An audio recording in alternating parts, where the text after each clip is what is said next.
Sertai kami Bapa di dalam kami membaca dan merenungkan firman Tuhan. Mampukan kami menghayatinya dengan benar dan terlebih lagi melakukannya dalam hidup sehari-hari. Dalam nama Tuhan kami Yesus Kristus kami berdoa. Amin. Kita akan membaca kisah Yusuf dalam Kejadian pasal 45 ayat pertama sampai 20. Pembacaan firman Tuhan hari ini cukup panjang. Marilah kita nikmati sebagai sebuah kisah yang memberikan teladan buat kita semua untuk melakukan apa yang Tuhan kehendaki, khususnya tentang pengampunan. Saya akan membacakan Kejadian 45 ayat pertama sampai 20 demikian. Ketika itu Yusuf tidak dapat menahan hatinya lagi di depan semua orang yang berdiri di dekatnya. Lalu berserulah ia, "Suruhlah keluar semua orang dari sini." Maka tidak ada seorang pun yang tinggal di situ bersama-sama Yusuf ketika ia memperkenalkan dirinya kepada saudara-saudaranya. Setelah itu menangislah ia keras-keras sehingga kedengaran kepada orang Mesir dan kepada seisi istana Fir'aun. Dan Yusuf berkata kepada saudara-saudaranya, "Akulah Yusuf. Masih hidupkah Bapa?" Tetapi saudara-saudaranya tidak dapat menjawabnya, sebab mereka takut dan gemetar terhadap dia. Lalu kata Yusuf kepada saudara-saudaranya itu, "Marilah dekat-dekat." Maka mendekatlah mereka, katanya lagi, "Akulah Yusuf, saudaramu yang kamu jual ke Mesir. Tetapi sekarang janganlah bersusah hati dan janganlah menyesali diri karena kamu menjual aku ke sini. Sebab untuk memelihara kehidupanlah Allah menyuruh aku mendahului kamu. Karena telah 2 tahun ada kelaparan dalam negeri ini, dan selama 5 tahun lagi orang tidak akan membajak atau menuai. Maka Allah telah menyuruh aku mendahului kamu untuk menjamin kelanjutan keturunanmu di bumi ini dan untuk memelihara hidupmu sehingga sebagian besar daripadamu tertolong. Jadi bukanlah kamu yang menyuruh aku ke sini, tetapi Allah. Dialah yang telah menempatkan aku sebagai bapa bagi Fir'aun dan tuan atas seluruh istananya dan sebagai kuasa atas seluruh tanah Mesir. Segeralah kamu kembali kepada bapa dan katakanlah kepadanya, beginilah kata Yusuf anakmu, Allah telah menempatkan aku sebagai tuan atas seluruh Mesir. Datanglah mendapatkan aku, janganlah tunggu-tunggu. Engkau akan tinggal di tanah Goshen dan akan dekat kepadaku. Engkau serta anak dan cucumu, kambing domba dan lembu sapimu, dan segala milikmu. Di sanalah aku memelihara engkau, sebab kelaparan ini masih ada 5 tahun lagi, supaya engkau jangan jatuh miskin bersama seisi rumahmu dan semua orang yang ikut serta dengan engkau. Dan kamu telah melihat dengan mata sendiri, dan saudaraku Benyamin juga, bahwa mulutku sendiri mengatakannya kepadamu. Sebab itu ceritakanlah kepada Bapa segala kemuliaanku di negeri Mesir ini, dan segala yang telah kamu lihat. Kemudian segeralah bawa Bapa kemari. Lalu dipeluknyalah leher Benyamin adiknya itu, dan menangislah ia, dan menangis pula lah Benyamin pada bahu Yusuf. Yusuf mencium semua saudaranya itu dengan mesra, dan ia menangis sambil memeluk mereka. Sesudah itu barulah saudara-saudaranya bercakap-cakap dengan dia. Ketika dalam istana Fir'aun terdengar kabar bahwa saudara-saudara Yusuf datang. Hal itu diterima dengan baik oleh Fir'aun dan pegawai-pegawainya. Lalu berkatalah Fir'aun kepada Yusuf, katakanlah kepada saudara-saudaramu, buatlah begini. Muatilah binatang-binatangmu dan pergilah ke tanah Kanaan. Jemputlah ayahmu dan seisi rumahmu dan datanglah mendapatkan aku. Maka aku akan memberikan kepadamu apa yang paling baik di tanah Mesir. Sehingga kamu akan mengecap kesuburan tanah ini. Selanjutnya engkau mendapat perintah mengatakan kepada mereka, buatlah begini, bawalah kereta dari tanah Mesir untuk anak-anakmu dan istri-istrimu, jemputlah ayahmu dari sana dan datanglah kemari. Janganlah kamu merasa sayang meninggalkan barang-barangmu, sebab apa yang paling baik di seluruh tanah Mesir ini adalah milikmu. Sampai di sana yang berbahagia, yang mau mendengarkan firman Allah, belajar memelihara tentunya dengan melakukannya. Haleluya. Marilah dekat-dekat. Itu yang diucapkan oleh Yusuf ketika saudara-saudaranya sangsi. Saudara-saudaranya takut berhadapan dengan Yusuf yang sekarang telah menjadi penguasa atas Mesir dan atas istana Fir'aun itu. Saudara yang dikasihi dan mengasihi Tuhan Yesus. Orang bisa dekat, tetapi juga bisa jauh. Yang dekat secara fisik, ada kelihatan, mungkin satu rumah dengan kita. Bisa menjadi begitu jauh. Begitu jauh dari kita.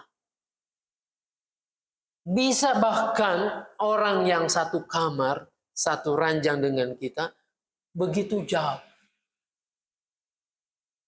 Tidak ada komunikasi. Saling diem-dieman. Bahkan mungkin memandang wajahnya saja muak. Rasanya kita ingin pergi jauh, menghindar. Bukankah begitu? Kalau kita bertemu, berjumpa dengan orang yang menyebalkan, yang telah melukai hati kita, wajah dan muka kita yang satu ini juga kita buang. Lebih baik nggak usah deh bertemu dengan dia. Yang dekat terasa bisa menjadi jauh. Kalau hati kita pernah terluka. Sebaliknya yang jauh bisa menjadi dekat. Kita bisa berkomunikasi dengan orang-orang, apalagi teknologi mendukung itu. Saudara-saudara, kisah ini begitu menarik. Saudara-saudara Yusuf ketika tinggal bersama-sama dengan orang tua mereka, yaitu Yakub, karena iri hati, karena kecemburuan, yang tadinya dekat itu justru menjadi jauh, suasananya menjadi hambar. Mereka mengupayakan hal-hal yang tidak baik kepada Yusuf. Oleh karena iri hati, oleh karena kebencian itu, mereka merancangkan untuk menyingkirkan Yusuf ini. Mula-mula Yusuf berusaha untuk dibunuh. Lalu mereka berubah pikiran. Dan akhirnya mereka menjualnya kepada orang Mesir. Saudara bisa bayangkan, kalau yang melukai, yang berusaha untuk menyingkirkan adalah orang yang jauh, orang yang tidak kenal, atau penjahat, lukanya mungkin tidak seberapa dibandingkan dengan saudara sendiri. Dalam kehidupan banyak orang terluka oleh saudara, oleh kerabat sendiri, akan menimbulkan keretakan atau disharmonis ini lama sekali. Bukankah banyak kisah-kisah yang seperti itu? Berebut warisankah? Persaingan dalam keluarga, persaingan dalam saudara, ingin menonjolkah, dan seterusnya. Di situ membuat persaudaraan menjadi renggang dan biasanya lama. Bukan hanya lama, tetapi diturunkan kepada anak-anaknya, kepada cucunya. Diceritakan bahwa si om ini begitu, bahwa si tante ini begini. Jadi anak cucunya yang tidak tahu, yang tidak persis mengalaminya, akan merasakan sakit hati yang sama, bahkan mungkin lebih. Dan kemudian memilih untuk menutup diri, tidak mau berhubungan.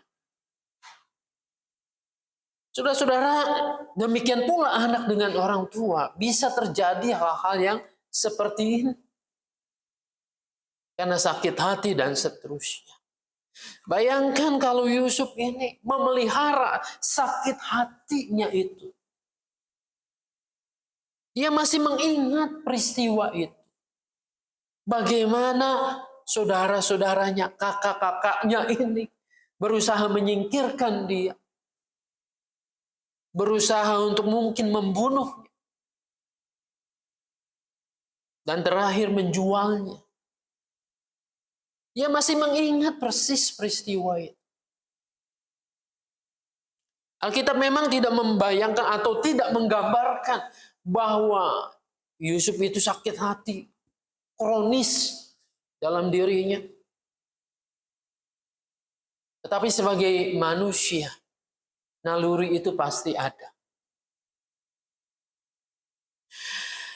Nah, kisah yang kita baca, Yusuf tidak memilih untuk sakit hatinya itu dipelihara di dalam dirinya itu. Ia memilih memandang dengan cara yang berbeda. Peristiwanya sama. Kejadiannya seperti itu. Bahwa ia dibenci, tidak disukai, berusaha disingkirkan, dijual kepada orang asing. Yusuf tidak memilih membiarkan hatinya dirasuki oleh dendam dan kebencian. Tapi yang ia pilih adalah rencana Tuhan. Sehingga beberapa kali Yusuf mengatakan, untuk memelihara kehidupanlah, Tuhan mengirim aku lebih dahulu ke Mesir. Bukan kamu yang menyuruh. Tapi inilah rancangan Tuhan. Rancangan Tuhan untuk menyelamatkan keturunan Abraham. Untuk menyelamatkan sebuah bangsa. Yaitu umat Israel ini. Maka Tuhan mengirim aku ke sini. Menyiapkan segala sesuatunya sehingga bangsa ini terpelihara. Cara pandang yang beda dari kebanyakan orang lain. Cara pandang ini memang tidak mudah. Memaknai sebuah peristiwa yang menyakitkan.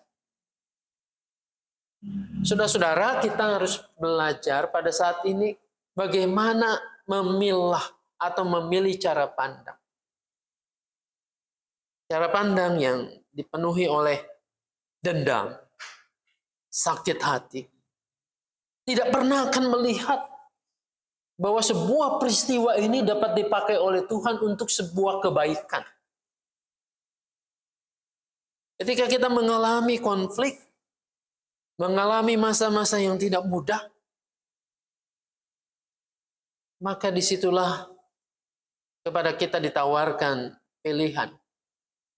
Apakah Anda memilih untuk melihat rancangan Tuhan yang indah, atau justru mengasihani diri sendiri yang akhirnya memelihara dendam dan kebencian? Ketika Yusuf berhasil melihat rancangan Tuhan, maka disitulah sakit hatinya tidak ada lagi. Ia berusaha untuk meraih, merangkul kembali saudara-saudaranya yang telah melukainya itu. Yusuf pulih. Oleh karena itu dia bisa memulihkan saudara-saudaranya untuk menatap hari depan yang lebih baik. Saudara-saudara, Anda dan saya tidak lepas dari konflik, mungkin juga dari sakit hati. Apakah Anda dan saya memilih untuk dipulihkan oleh Tuhan? Mungkin iya betul, sakitnya luar biasa. Tapi ketika kita menyerahkan kepada Tuhan, mempercayakan, Tuhan yang merencanakan segala sesuatu, kita akan melihat sesuatu yang lebih baik. Jadi mari dekat-dekat adalah simbol, adalah hal yang kelihatan secara fisik bahwa hati manusia, hati kita itu sudah Tuhan pulihkan. Anda dan saya bisa menjalin relasi yang lebih dekat lagi, lebih tulus lagi, dimulai bukan dari orang lain. Dia dulu dong harus baikan, harus minta maaf. Saudara-saudara Yusuf dulu dong, seharusnya ia sujud, minta ampun, minta maaf. Enggak begitu. Dimulai dari hati kita. Hati kita yang menerima, yang memahami bahwa di balik semua itu ada rencana Tuhan yang indah. Maka hati yang telah dipulihkan akan mampu meraih orang lain, bahkan yang sudah menyakiti. Begitu sakitnya juga,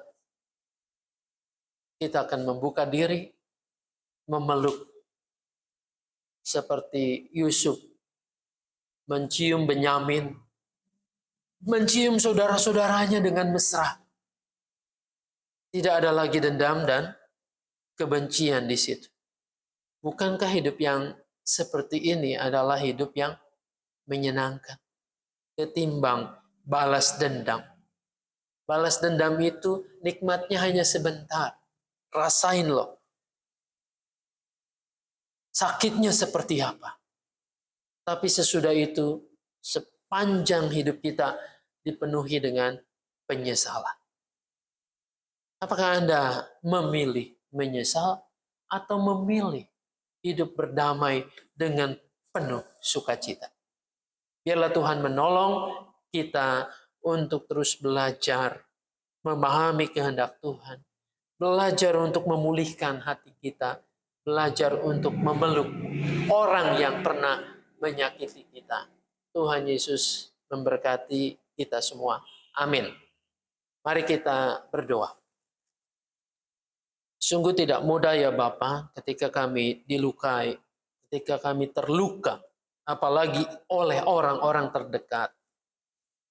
Namun bukan hal yang mustahil bahwa kami memiliki cara pandang yang benar, memiliki cara pandang Tuhan, bahwa dalam setiap peristiwa termasuk juga konflik dan hal yang menyakitkan, ada rancangan indah. Bukan hanya untuk diri kami sendiri, tapi untuk orang-orang di sekitar kami. Tuhan, mampukan kami melakukan firman-Mu ini. Dalam nama Tuhan Yesus kami berdoa. Amin.